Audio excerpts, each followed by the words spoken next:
చావగొట్టి చెవులు మూయడం అంటే ఇదేనేమో. మ్యాటర్ ఏందో తెలుసుకునే ముందు please do like and subscribe to my YouTube channel. Hello అందరికీ. సో మ్యాటర్ ఏంటంటే ఈరోజు స్పెషల్గా మనం ఒక కేక్ ప్రిపేర్ చేద్దామని ఫిక్స్ అయిపోయాము. కూడా ఒక ప్యాన్లో అండ్ చాక్లెట్ కేక్ నేను ఫస్ట్ టైం ట్రై చేస్తున్నాను. టేస్ట్ అయితే యమ్మీగా వచ్చింది. మీరు ఒకసారి ట్రై చేయండి. ప్రాసెస్లోకి వెళ్ళిపోదాం.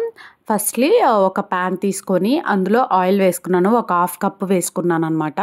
ఆయిల్ ప్లేస్లో గీ అయినా యూస్ చేయొచ్చు. వేసుకొని ప్యాన్కి మొత్తం స్ప్రెడ్ చేసేసిన తర్వాత 4 to 5 table spoons cocoa powder వేసుకున్నాను. అది వేసి ఉండలు లేకుండా కలుపుకున్నాను. అది కలుపుకున్న తర్వాత షుగర్ పౌడర్ వేసుకున్నాను. హాఫ్ కప్ వేసుకున్నాను. అది కూడా ఉండలు లేకుండా కలుపుకోవాలి. నెక్స్ట్ ఉండలు లేకుండా కలుపుకున్న తర్వాత ఒక ఎగ్ వేసుకోవాలి. ఎగ్ ఇష్టం లేని వాళ్ళు స్కిప్ చేసేసి మిల్క్ ఎక్కువ ఆయిల్ ప్లేస్లో గీ అలా యాడ్ చేసుకోవచ్చు, బటర్ కానీ అలా. ఓకే, ఎగ్ వేసేసి దాన్ని కూడా మంచిగా కలుపుకున్న తర్వాత అండ్ ఒక 4 to 5 టేబుల్ స్పూన్స్ ఆఫ్ మైదా వేసుకున్నాను. ఉండలు లేకుండా కలుపుకోవాలి విత్ మిల్క్ సహాయంతో. నేను ఇక్కడ కాచి చల్లార్చిన పాలు పక్కన పెట్టుకున్నాను. ఆ పాలు యూస్ చేస్తున్నాను.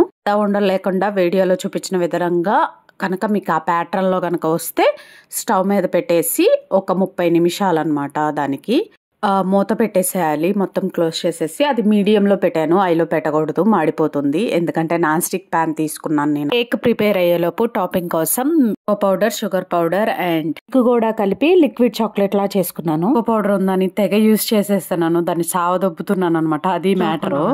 సో ఒకసారి టేస్ట్ చేస్తాను. టాపింగ్ కోసం చేసింది కూడా చాలా టేస్టీగా ఉంది. నెక్స్ట్ ఈ లోపు మన కేక్ కూడా రెడీ అయిపోయింది. స్టవ్ ఆఫ్ చేసేసి 5 to 10 మినిట్స్ దాన్ని అలాగే వదిలేసి నెక్స్ట్ ఇలా ఒక ప్లేట్లో తీసుకొని ఇలా సర్వ్ చేసుకున్నాను. టేస్ట్ అయితే ఎమ్ ఉంది. మీరు ట్రై చేయండి. Okay bye. Thank you for watching.